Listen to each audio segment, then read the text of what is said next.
Pueden tomar asiento, por favor. ¿Están listos para estudiar la palabra de Dios esta noche? ¿Trajeron sus Biblias? A ver, levante su Biblia muy alto para ver quién trajo Biblia y quién no trajo. Muy bien. Los que no trajeron, compartan los hermanos para que todos puedan, mantenga abierta su Biblia, no la cierre. Vamos a estudiar el capítulo 11 de Romanos, así que vayamos a Romanos 11, por favor.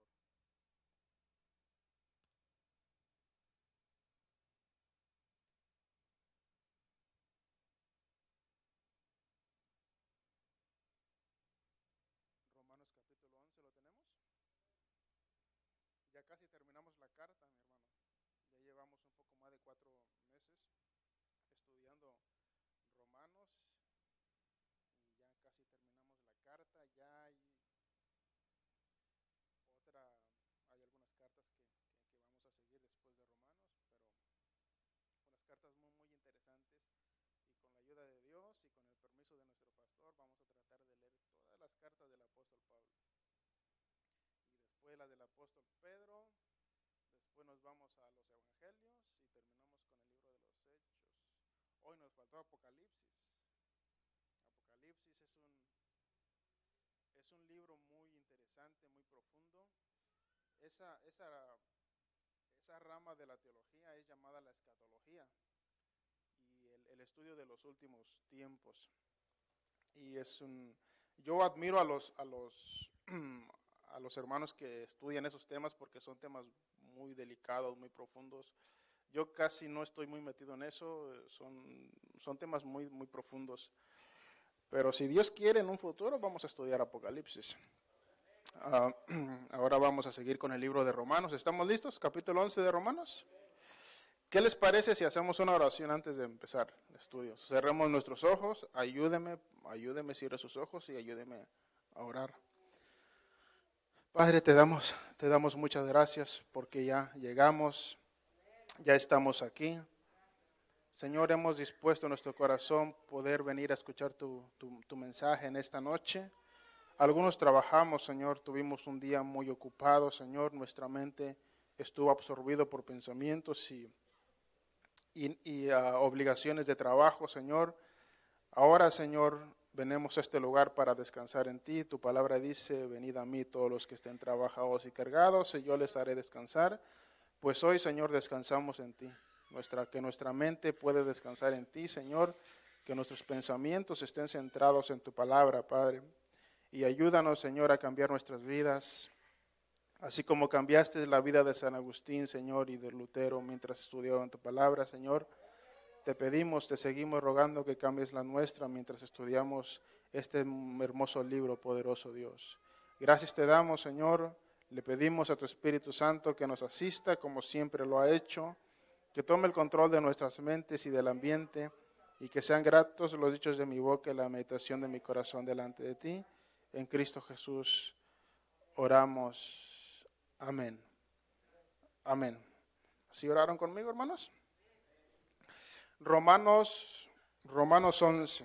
Es largo el capítulo, vamos a ir un poco rápido porque vamos a tratar de cubrir todos los versículos del capítulo. ¿Qué dice el encabezado de su Biblia? El remanente de Israel. Mi Biblia dice lo mismo. ¿Alguien tiene algo diferente? No, todos estamos ahí, ¿verdad? Muy bien, entonces recuerden que Romanos 9, 10 y 11 es un tema exclusivo de Israel. Dios está tratando el tema de Dios con relación al pueblo de Israel, el pueblo que Dios escogió en el Antiguo Testamento para tratar con ellos. Recuerden que Dios, para los que nos visitan por primera, segunda vez, Dios a lo largo de los 6,000 años de historia humana ha tratado con dos pueblos, Israel en el Antiguo Testamento y la iglesia en el Nuevo Testamento. Ahora, algunos, decíamos la semana pasada que algunos cristianos, algún sector del cristianismo enseña que la iglesia la iglesia vino a ocupar, Emanuel, el lugar de Israel en el Antiguo Testamento. Eso se conoce la teología del reemplazo. La iglesia reemplazó a Israel y que Dios desechó a su pueblo. Dios desechó a Israel y ya no tiene ningún trato con ellos. Ahora la iglesia vino a ocupar el lugar e incluso algunos dicen que la iglesia es el Israel espiritual. Algunos creen esa posición. La mayoría de los cristianos tradicionalmente hemos creído que Dios no ha terminado con Israel, como lo vamos a ver en este capítulo y los capítulos anteriores. Dios no ha terminado con Israel. Dios tuvo un trato en el Antiguo Testamento con Israel. Se detuvo su propósito con ellos temporalmente por causa de haber rechazado al Mesías. Ese rechazo al Mesías hizo que Dios volteara su mirada a otro pueblo que llamamos la iglesia, y ahora Dios está tratando con la iglesia, con los cristianos. Pero al final de los tiempos Dios volverá, después que la iglesia suba, los que creemos en el rapto, en el arrebatamiento de la iglesia, después de que la iglesia suba, entonces Dios volverá nuevamente su mirada a Israel y terminará su propósito con ellos. Entonces, Israel, al final de los tiempos, se volverá nuevamente a Dios. Se volverá a Dios y finalmente Dios llevará a su pueblo al cielo y ahí todos vamos a estar todos unidos. Cristianos, judíos y cristianos, vamos a estar en el cielo juntamente con nuestro Señor. Dice el versículo 1, digo pues, ¿qué dice? ¿Ha desechado Dios a su pueblo? ¿Cuál es la respuesta? En ninguna manera, porque también yo soy israelita de la descendencia de Abraham, de la tribu de Benjamín. Entonces, la evidencia de que Dios no ha terminado el trato con su pueblo es la conversión del apóstol Pablo. Dice el apóstol Pablo, Dios no ha terminado con Israel y yo soy la evidencia, yo soy israelita. Yo soy israelita y Dios me ha salvado, soy de la descendencia de Abraham y de la tribu de Benjamín. Entonces el apóstol Pablo era la evidencia de que Dios todavía no ha terminado con los israelitas porque él era israelita y ya había sido salvado a través de la persona de Jesucristo. Entonces, escuchen, esto es muy importante. Dijimos los estudios anteriores que no todos los de Israel son israelitas, ¿verdad? Solo los descendientes espirituales en Abraham, de Isaac, de la promesa. No los descendientes en la carne, sino en Isaac, en la promesa. Ahora bien, dentro de Israel está un Israel, el remanente, el Israel espiritual. Así como dentro de la iglesia, dentro de la iglesia visible, está una iglesia, la iglesia invisible, la iglesia universal, los que se van a ir con el Señor. No todos se van a ir con el Señor. Recuerden, hay mucha referencia bíblica donde las 10 vírgenes, 5 y 5 se quedaron y 5 se fueron. 2 estaban en el campo, uno fue quitado y otro dejado, ¿se acuerdan? Bueno, entonces así también con la iglesia, la iglesia invisible, la iglesia universal es la que se va con el Señor. Ahora, dice el apóstol Pablo, no ha desechado Dios a Israel en ninguna manera. Y la evidencia de que Dios no ha desechado a Israel es que yo he sido salvado. Y yo soy israelita, de la descendencia de Abraham, de la tribu de Benjamín. ¿Qué dice el versículo número 2? No ha desechado Dios a su pueblo, al cual desde antes conoció. ¿O no sabéis que dice la escritura de Elías, la escritura, cómo invoca a Dios contra él, diciendo, Señor, a tus profetas han dado muerte y tus altares han derribado? ¿Qué dice? Y solo yo he quedado y procuran matarme. ¿Se acuerdan de esa escena en el Antiguo Testamento? ¿Se acuerdan de Reyes 17, 18 y 19? Cuando Elías estuvo frente a los profetas de Baal, ¿se acuerdan esa escena? Y Elías triunfó frente a los profetas de Baal, descendió fuego del cielo, quemó el altar y todo eso. Ustedes ya conocen la historia. Después de esa gran victoria del profeta, se da cuenta que una mujer la amenazaba de muerte para matarle, la andaba buscando para quitarle la vida. ¿Qué hace el profeta? Se le entra el temor en él y sale huyendo. Pastor? Huyó por su vida, temía por su vida porque estaba amenazado de muerto.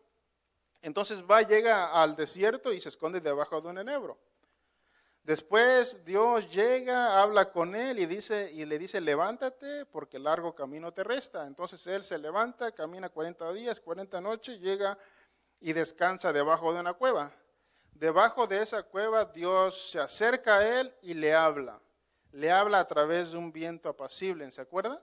Entonces escucha la voz de Dios y entonces ya en esa escena el profeta se empieza a quejar. Y le entró una depresión, una crisis existencial después de haber obtenido esa gran victoria y deseaba, era tan grave su situación que él quería quitarse la vida. Le dijo a Dios, quítame la vida. Entonces Dios le responde, ve a cierto lugar y camina, sigue adelante porque ungirás a algunos reyes que yo te mostraré. Entonces el profeta Elías dice, tu pueblo te dio la espalda. Tu pueblo te dio la espalda, dejó el pacto, han matado a todos tus profetas, dice Elías, y solamente yo he quedado, dice. Elías pensaba que él era el único que quedaba con vida y que todos los demás profetas habían muerto. ¿Y qué dice? ¿Qué le responde la divina respuesta? Dice el apóstol Pablo, el siguiente texto que dice. Pero, ¿qué le dice la divina respuesta? Me he reservado, ¿cuántos? 7,000 hombres que no han doblado la rodilla delante de Baal. Entonces el profeta pensaba que él era el último de los profetas que quedaba con vida. La divina respuesta le dice, yo me reservaré 7,000 hombres que no doblen sus rodillas ante Baal.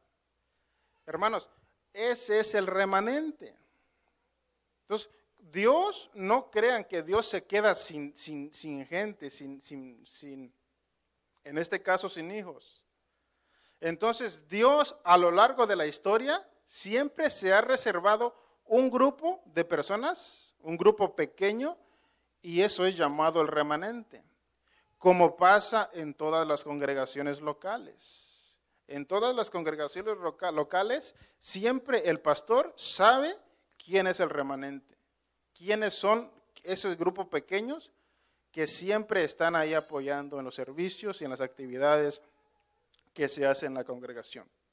Entonces, no se sorprenda o no se preocupe porque la iglesia no se va a cerrar. Siempre va a haber un remanente hasta que Cristo venga, siempre va a haber un remanente que ellos estarán dispuestos a seguir, a continuar, aunque otros no quieran.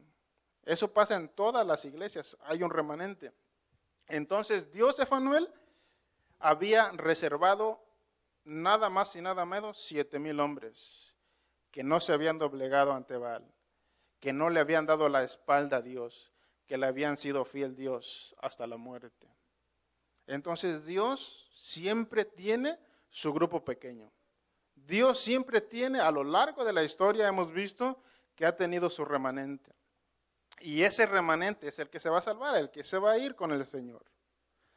Ahora dice, me he reservado 7,000 hombres que no han doblado sus rodillas. Dice el versículo 5, así también aún en este tiempo ha quedado un remanente que dice, escogido por gracia.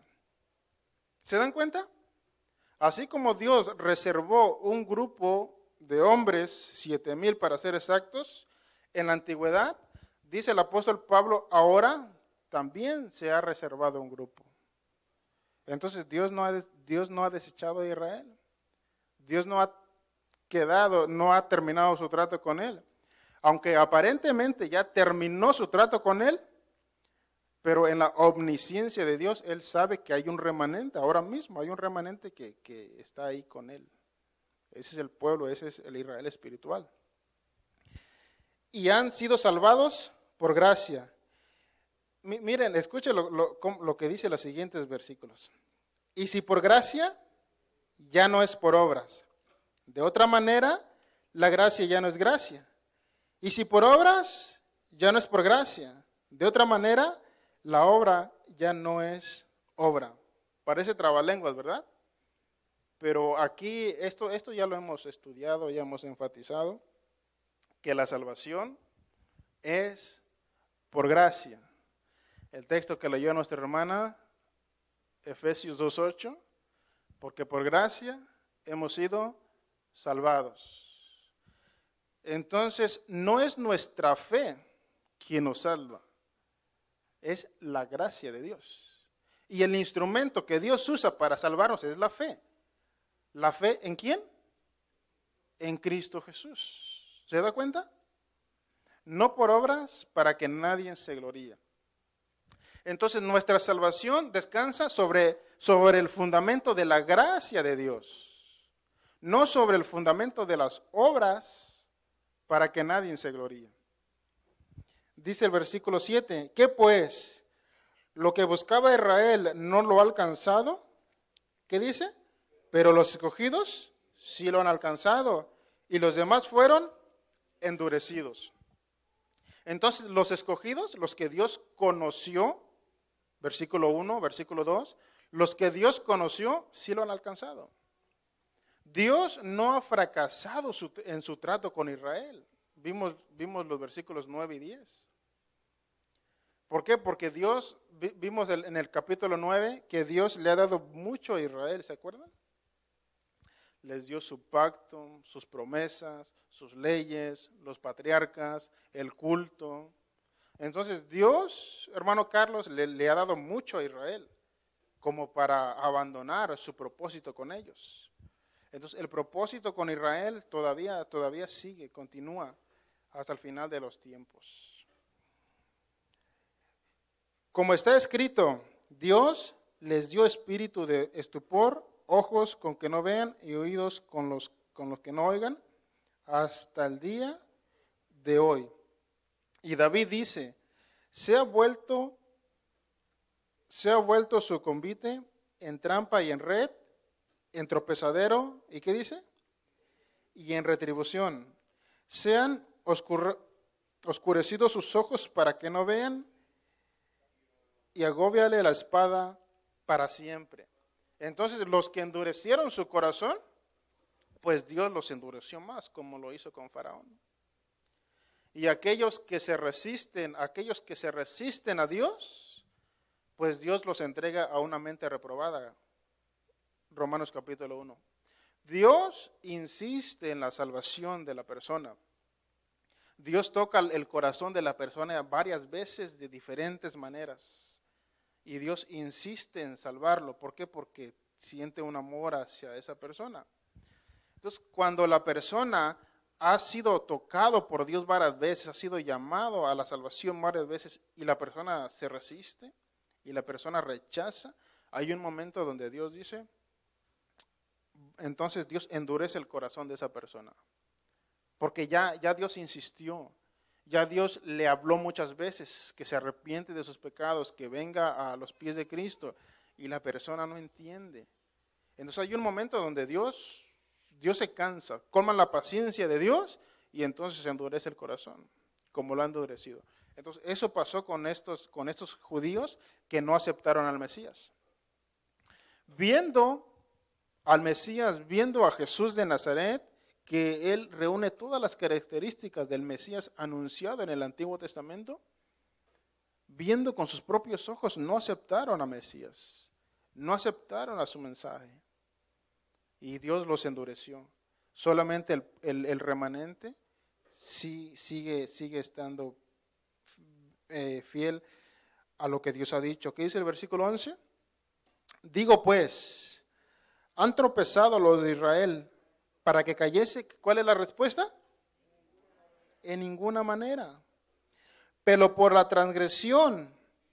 su transgresión vino la salvación a los gentiles para provocarles a celos. Nuevamente el apóstol Pablo se está haciendo la pregunta. Otra versión dice, ¿ha tropezado Israel para que no vuelva a levantarse? La respuesta dice, en ninguna manera. Pero su rechazo, el rechazo de los judíos al Mesías, ese rechazo hizo que Dios volteara su mirada hacia los gentiles. Entonces, a los suyos vino y los suyos no le recibieron. Ese rechazo que tuvo Israel en los tiempos de Jesús hizo que Dios detuviera temporalmente su trato con ellos y volteara su mirada hacia los gentiles, hacia nosotros, para la salvación de nosotros. Imagínense si ellos hubieran aceptado a su Mesías y todos hubieran aceptado a su Mesías, ¿dónde estaríamos nosotros los gentiles? Entonces, ese rechazo de los judíos hacia Israel nos abre la puerta para nosotros los gentiles. Es una puerta que se abrió para todo el mundo. Y ahora ya no solamente los judíos tienen la oportunidad de salvación, sino ahora todo aquel que invocar el nombre del Señor, ese será salvo. Dice el versículo 12, y si su transgresión, ¿qué dice? Es la riqueza del mundo y su defección la riqueza de los gentiles, ¿cuánto más su plena restauración? ¿Se dan cuenta? Si el rechazo de Israel vino a traer salvación para todo el mundo, que es algo negativo, ellos rechazaron a Dios, se puede considerar como algo negativo, pues ese negativo de Israel, miren lo positivo que produjo, la salvación para todo el mundo, o para todos aquellos que quieran venir en arrepentimiento y fe. Entonces, dice, ¿cuánto más su plena restauración? ¿Cuánto más cuando ya Dios nuevamente voltee su mirada hacia los judíos y vengan a restauración? Imagínense la bendición que tendremos entonces. El efecto que tendrá la humanidad, la restauración de los judíos. Esto es impresionante. El efecto que ha tenido Israel en la antigüedad y que tendrá en los días futuros. Dice el versículo 13, porque a vosotros hablo, gentiles, por cuanto yo soy apóstol a los gentiles, honro mi ministerio, por si en alguna manera pudiera provocar a celo a los de mi sangre y hacer sabios a alguno de ellos, ¿qué dice? Porque si su exclusión es la reconciliación del mundo, ¿qué será su admisión sino vida de entre los muertos? ¿Se dan cuenta? Si su exclusión de ellos vino a traer salvación para todo el mundo, para todas las personas, dice Juan Calvino, la puerta de la salvación está abierta para todo el mundo. Entonces dijimos la semana pasada que la salvación está más cerca de lo que nosotros pensamos, de lo que nosotros nos imaginamos. Cerca de ti está la palabra, dice el apóstol, en tu boca y en tu corazón. Que si confesares y creyeres, serás salvo. Entonces ese rechazo de Israel abrió la puerta de salvación para todos los mundos y nosotros pudimos aprovechar esa puerta que se abrió, ¿verdad? Y pudimos venir a los pies de Cristo. Entonces nosotros salimos beneficiados en ese rechazo de Israel, por ahora. mucho más su admisión, sino vida de entre los muertos. Si las primicias son santas, esto es muy importante, si las primicias son santas, ¿qué dice? También lo es la masa restante, y si la raíz es santa, también lo son las ramas. Versículo 17. Pues si algunas de las ramas fueron desgajadas y tú, siendo olive silvestre, has sido injertado en lugar de ellas, y has sido hecho partícipe de la raíz y de la rica savia del olivo. Entonces el apóstol pone este ejemplo del olivo. El olivo natural y las ramas que representa el pueblo judío. Por su rechazo, por el rechazo de ellos, ¿qué dice Dios? Cortó las ramas. Las ramas de aquel árbol los cortó por su rechazo e injertó ramas del olivo silvestre, representando a nosotros. Fuimos injertados. Eso es difícil de aceptar. ¿Cómo usted puede cortar unas ramas e injertar otros en ese árbol? Pero vamos a ver más adelante que Dios sí lo puede hacer. Que Dios sí lo puede hacer. Entonces, el rechazo de Israel cortó las ramas del olivo natural, injertó ramas del olivo silvestre. Nosotros fuimos injertados, fuimos unidos al olivo natural. ¿Qué dice la siguiente expresión? No te jactes contra las ramas, y si te jactas, sabes que no sustentas tú a la raíz, sino a la raíz a ti. ¿Por qué el apóstol Pablo está diciendo esto? ¿Por qué? Porque a lo largo de la historia ha habido cristianos, hermanos, cristianos que se creen superior a las demás personas simplemente por ser cristianos. Se creen, ha habido mucho orgullo, mucha jactancia, porque ya hemos sido salvados, ya somos hijos de Dios, somos hijos de un rey, ustedes son pecadores, no nos podemos unir con ustedes, etcétera, etcétera. Entonces, hay mucha jactancia en el corazón de ciertos cristianos a lo largo de la historia. Entonces, el apóstol Pablo ha venido a decir, no tienes por qué jactarte porque tú no eres parte del olivo natural. Tú fuiste injertado por misericordia. Así que no hay de qué jactarse porque nosotros no teníamos parte en ese olivo.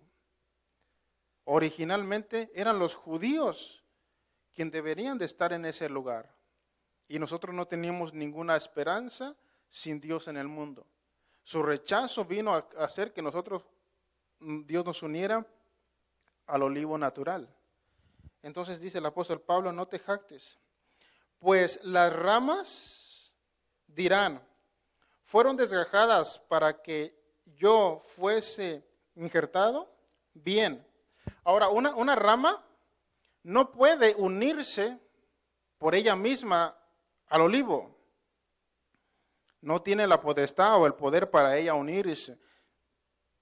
Para sacar ventaja de ese rechazo, de esas ramas naturales, y ella decir, ahora tengo la oportunidad de unirme al olivo natural. No tiene esa facilidad, esa iniciativa de hacer ello. Entonces fue Dios quien toma esas ramas y fue Dios quien las une. Ahora esas ramas, dice Juan capítulo 15, que las ramas, los pámpanos, si fueran cortados de la vid, no permanecerán. O sea, tienen que estar unidos a la vid. Una rama sola no puede sobrevivir.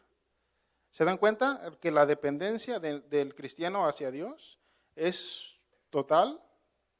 Y no somos autónomos, no autodependientes en nosotros mismos. Dependemos en su totalidad de Dios.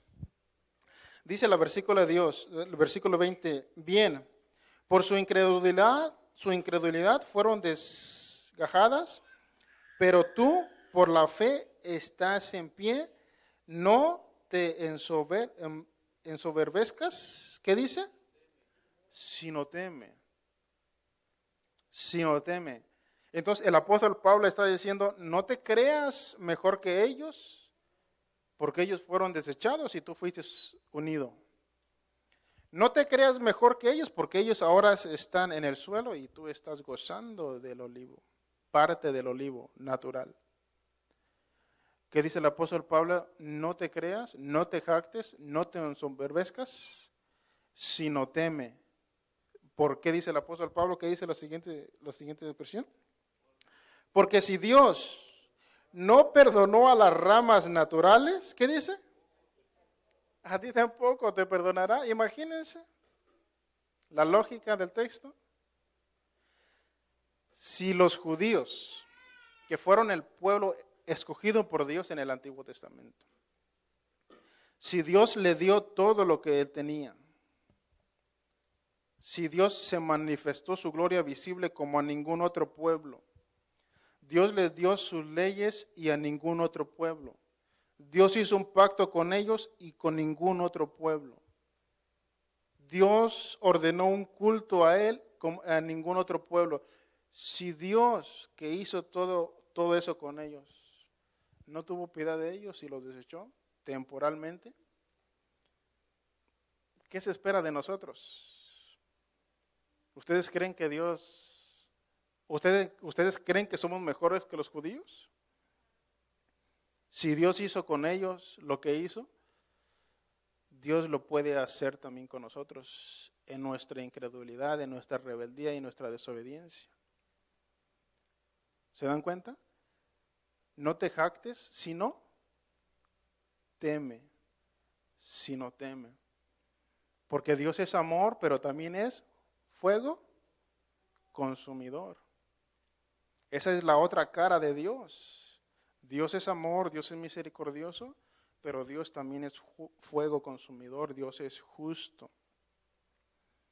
Y no tendrá por inocente al culpable. ¿Se dan cuenta? ¿Se dan cuenta? Si no teme. Mira pues la bondad y la severidad de Dios. La severidad ciertamente para con los que cayeron, pero la bondad, ¿qué dice? Para contigo por su rechazo. Si permaneces en la bondad, pues de otra manera tú también serás cortado. Si permaneces en la bondad, si permaneces en Él, dice Juan capítulo 15, en la vid verdadera. Si permanecieren en mí y yo en vosotros, dice, llevarán mucho fruto. ¿Se dan cuenta que es necesario la necesidad de permanecer en Él? Porque si no, seremos cortados. Y el hacha, dice el apóstol, dice Juan el Bautizador, el hacha está lista. Estos son temas para pensar, ¿verdad, hermanos? Para pensar. Dice la siguiente expresión: y aún ellos, si no permanecieren en incredulidad, serán, ¿qué dice? Injertado, ¿qué dice? Pues poderoso es Dios para volver a injertar. Esto lógicamente parece imposible. ¿Cómo puedes cortar una rama? Si cortamos una rama de un árbol, hermanos, la rama no puede sobrevivir más de 24 horas, porque no tiene vida en sí mismo. Muere lentamente. Entonces, ¿cómo es que Dios, después de haber cortado esas ramas y después de haber pasado mucho tiempo, cómo es que Dios puede volver a unirlos? ¿Qué dice el texto? Porque Dios es poderoso para hacerlo. Lo que para el hombre es imposible, para Dios es posible. ¿Se dan cuenta? ¿Qué dice Abraham? Yo sé que Dios es poderoso para levantarme entre los muertos. Por eso Abraham obedeció. Y él estaba dispuesto a sacrificar a su hijo. ¿Por qué? Porque si él sacrificaba a su hijo y su hijo moría, él sabía que Dios era poderoso para volver a levantarlo de entre los muertos. Es algo que ninguna otra deidad puede hacer, solamente Dios. Entonces, por su rechazo, fueron cortados. Nosotros fuimos injertados. Y si ellos se vuelven a Dios, Dios tiene el poder para volver a injertarlos nuevamente en el olivo natural. ¿Se dan cuenta del poder de Dios? ¿Se dan cuenta lo que Dios puede hacer en la vida de las personas? Y Dios lo ha hecho a través de lo largo de la historia. Porque si tú fuiste cortado del que por naturaleza, ¿qué dice? Es olivo silvestre, y contra naturaleza, lo que estamos hablando, y contra naturaleza fuiste injertado en el buen olivo, ¿cuánto más estos que son las ramas naturales serán injertados en su propio olivo? ¿Cuánto más ellos que son naturalmente pertenecen al olivo natural? ¿Cuánto más ellos? Entonces, ¿ha desechado Dios a Israel? En ninguna manera, en ninguna manera. Dios todavía tiene ese trato con el pueblo hebreo. Y al final de los tiempos lo hará público. ¿Qué dice el versículo 25? Porque no quiero, hermanos, que ignoréis este misterio, para que no seáis arrogantes en cuanto a vosotros mismos, que ha acontecido a Israel endurecimiento en parte, hasta que haya entrado a la plenitud de los gentiles.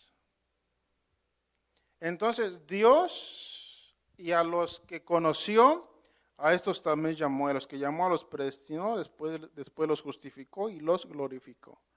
Romanos 8:31. Entonces Dios Jesús no puede venir hasta que se convierta el último de los elegidos. Si son 200, es un ejemplo, si son 200 los elegidos, los que serán salvos, Dios no puede venir si el número es 199. Hasta que se llegue el número 200 de los elegidos, entonces será el arrebatamiento de la iglesia. Entonces, ¿qué dice? Que ese trato que tiene con Israel no se dará hasta que haya entrado la plenitud de los gentiles, hasta que Dios termine su obra, su propósito con los gentiles, con la iglesia, con nosotros. Una vez que Dios haya terminado su propósito con nosotros, entonces voltea Dios y empieza a tratar nuevamente con el pueblo hebreo, con los judíos. Entonces Dios es un Dios ordenado. Dios hace todo, Eduardo, con inteligencia y con sabiduría. Entonces, usted fue salvado, no antes, no después, sino en el momento que Dios había predestinado. Parece que Dios se tardó mucho, pero Dios sabe, Dios actúa con inteligencia, Dios actúa con sabiduría. Entonces, Dios es un ser en quien se puede confiar y en que se puede poner toda la seguridad en Él. En ningún otro ser se puede creer y se puede confiar, solamente en Dios, porque Dios así lo ha demostrado. Y por eso nosotros confiamos en Dios, y seguiremos confiando hasta el final, porque lo ha demostrado con hechos que Él es fiel y verdadero. ¿Se dan cuenta? Sea Dios veraz y todo hombre mentiroso. Entonces, es digno de que confiemos en Dios. Se puede confiar en Dios. Se puede confiar en Dios. Y luego, todo Israel, ¿qué dice? Será salvo, como está escrito, vendrá de Sión el libertador que apartará de Jacob la impiedad. Y este será mi pacto con ellos cuando yo quite sus pecados. Ahí está el trato con Israel. Ahí está el voltear a Dios por Israel y continuar su trato, porque Dios no deja nada a medias. Dios lo que empieza lo termina. Jehová cumplirá su propósito en mí, no desampares las obras de tus manos. Así que en cuanto al evangelio, son enemigos por causa de vosotros, pero en cuanto a la elección, son amados por causa de los padres. Entonces, en cuanto al Evangelio de Jesucristo, pareciera que somos enemigos o son nuestros enemigos, porque ellos no aceptan a Jesús como el Cristo, mucho menos su Evangelio. Ellos no aceptan el Nuevo Testamento como palabra de Dios. Al contrario, muchos de ellos tienen a Jesús como un mentiroso y en una mala reputación. Entonces, en ese sentido pareciera ser que no tenemos un buen trato con ellos, pero en cuanto a la elección, en cuanto Dios los eligió a ellos, y no a los egipcios o a los babilonios, sino Dios escogió a Israel como su pueblo, como su pueblo. ¿Se dan cuenta? ¿Qué dice la siguiente expresión? Porque irrevocable son los dones, ¿qué dice? Y el llamamiento de Dios. Dios no se puede retractar de lo que ha decretado. Dios no es hombre para que mienta, ni hijo de hombre para que se arrepienta. ¿Se dan cuenta? Dios no sufre en sus emociones como lo hacemos nosotros los seres humanos. Dios no tiene problema con sus sentimientos. Si usted llega aquí y no le adora y está desapercibido, eso no le afecta a Dios. ¿Sí me entiende? Él no tiene ese problema con sus emociones y con sus sentimientos. Entonces Dios es impresionante, nuestro Dios. Pues como vosotros también en otro tiempo erais desobedientes a Dios, pero ahora, ¿qué dice? Habéis alcanzado misericordia por la desobediencia de ellos. Entonces, por la desobediencia de ellos, vinimos a ser partícipe del mensaje del Evangelio de nuestro Señor Jesucristo. Así también estos ahora han sido desobedientes para que por la misericordia concebida a vosotros, ellos también alcancen misericordia. Entonces Dios lo que aplicó en nosotros, también lo aplicará en ellos. Dios es lento para la ira y grande en misericordia. Grande en misericordia. ¿Se dan cuenta, Emanuel? Dice la siguiente, porque Dios sujetó a todos en desobediencia para tener misericordia de todos. 33. Oh profundidad de las riquezas de la sabiduría y de la ciencia de Dios, cuán insondables son sus juicios e inescrutables sus caminos. Alguien dijo en alguna ocasión que los caminos de Dios son misteriosos. Y a veces la manera en que Dios actúa, procede o lleva a cabo su plan, pareciera ser ilógico. Pareciera ser como que si Dios no sabe lo que hace. Pareciera ser como que si ya Dios se salió del control. Pero eso es desde una perspectiva humana. Entonces los pensamientos de Dios son más altos que los nuestros y sus caminos más grandes que los nuestros. Así como están los cielos y la tierra, así es la magnitud de Dios. Dios muchas veces en la Biblia no ha actuado lógicamente, sino analógicamente. Entonces Dios es sorprendente, hermanos. Pero Él tiene el control y Él sigue teniendo el control. A Dios no se le salió del control el mundo por la pandemia. Dios sigue teniendo el control a pesar de la pandemia. Y de todo, pareciera que el mundo se está cayendo a pedazos, pero pareciera que Dios está saliendo de control. Pareciera que el mal es más poderoso que Dios. Pero Dios no ha perdido el control. Dios tiene todo fríamente calculado, decía el Chapulín Colorado. Entonces, Dios nos sorprenderá al final de los tiempos. ¿Qué dice la siguiente expresión? Porque ¿quién entendió la mente del Señor? ¿O quién fue su consejero? ¿O quién le dio a él primero para que fuese recompensado? Eso fue lo que debatía Job con Dios. Porque Job se empieza a quejar, ¿se acuerdan Job? Después de su proceso, Dios se empieza a quejar delante de Dios y esto y el otro y saca sus mejores argumentos. Y Dios ahí sentado nomás escuchando a Job.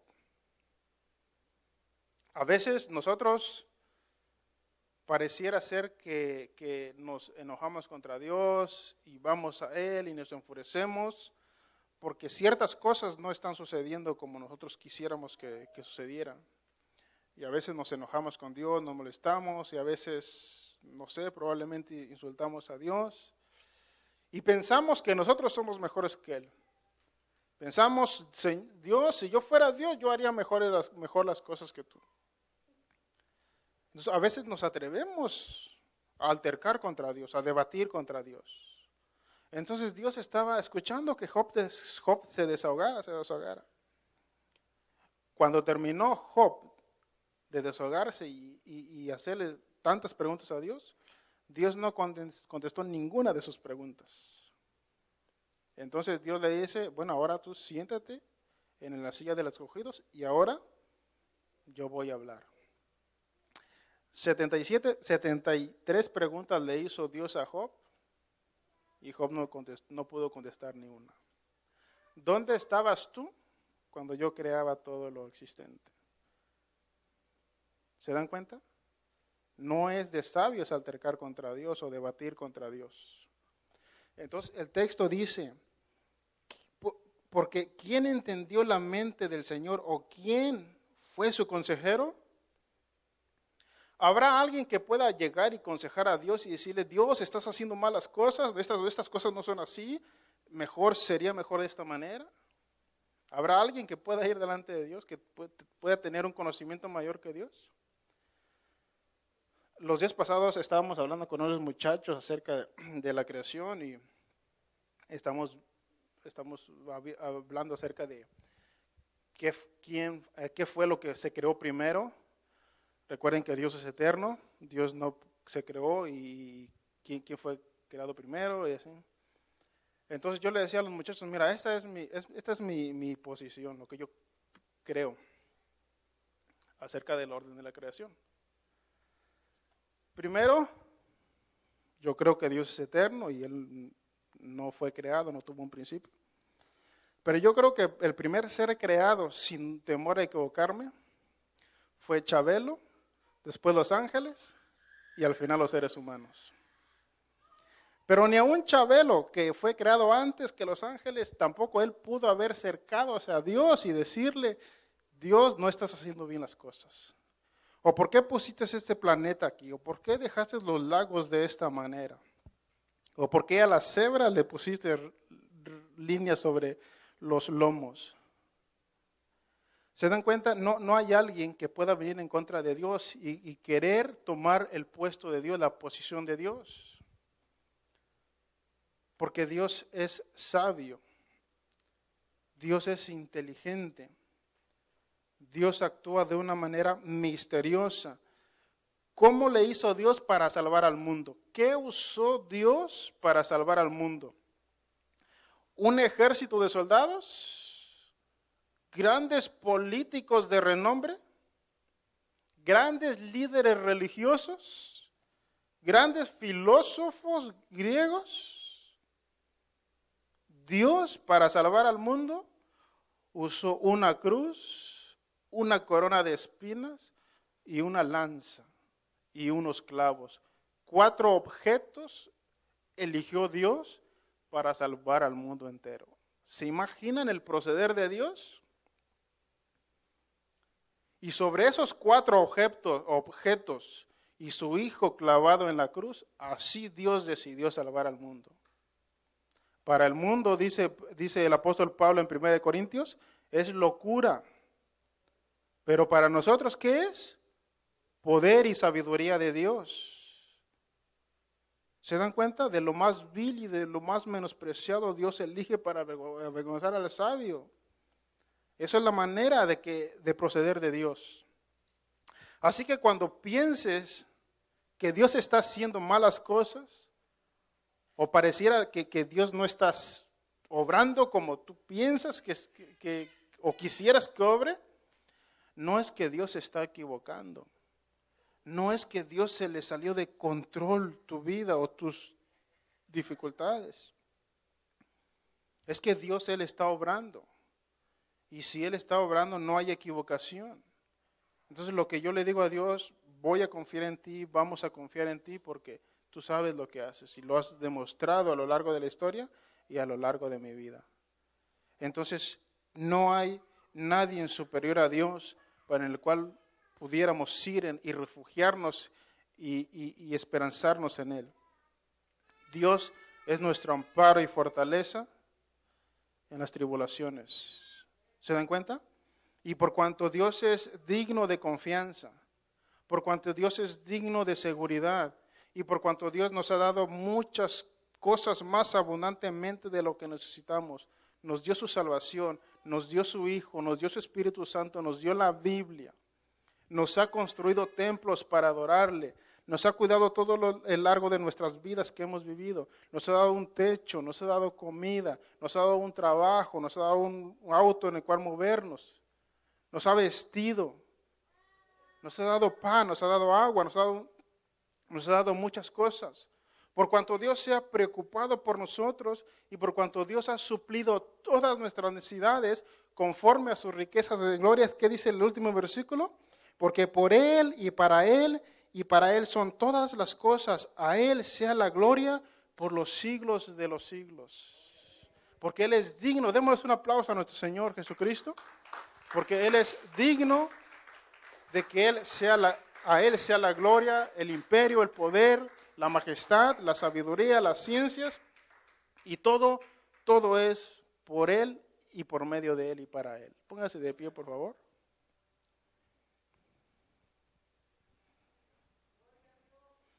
Entonces, Dios tiene todo bajo control. Dios sabe cómo va a sobrellevar nuestras vidas. Dios sabe en qué momento lo va a hacer. Dios sabe cuándo lo hará y cómo lo hará. Entonces, nuestra tarea es confiar en Él, confiar en Él. Tranquilo, no te desesperes. No pierdas la paciencia. No actúes en tus emociones o en tus sentimientos. Déjaselo a Dios. Y Él lo hará, dice el salmista. Señor, te damos muchas gracias. Gracias por tu palabra. Ella es viva y eficaz y más cortante que toda espada de dos filos. Padre, terminamos estos 3 capítulos en cuanto a tu relación con tu pueblo, Señor. Padre, gracias porque nos da la oportunidad de estudiar tu palabra en este día. Señor, que tu palabra haya penetrado en nuestros corazones y que pueda, Señor, hacer efecto, Señor, en nuestra vida, un efecto positivo, una bendición, Señor, una transformación en nuestras vidas, porque te lo pedimos en el nombre de Jesús. Amén. Terminamos capítulo 11, el próximo miércoles seguimos con el capítulo